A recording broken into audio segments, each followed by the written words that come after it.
महाराजांना बघितलं कधी? नाही बघितलं.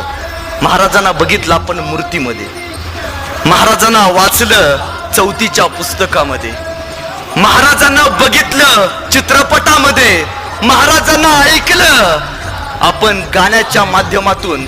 अहो, ज्या राजाला कधी बघितलं नाही, ज्या राजाला कधी पाहिलं नाही, तरी त्या राजाचं नाव ऐकल्यावरती आपलं रक्त सळसळतं.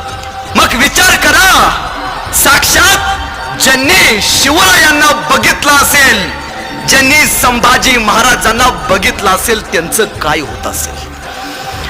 राजा आपल्या सोबत घोड्यावरती बसलाय, राजा आपल्या सोबत गनिम कापतोय, राजा आपल्या सोबत गोरगरिबाची भाकरी खातोय, राजा आपल्या सोबत शेतकऱ्याचा कष्टकऱ्याचा सोन्याचा नांगर फिरवतोय.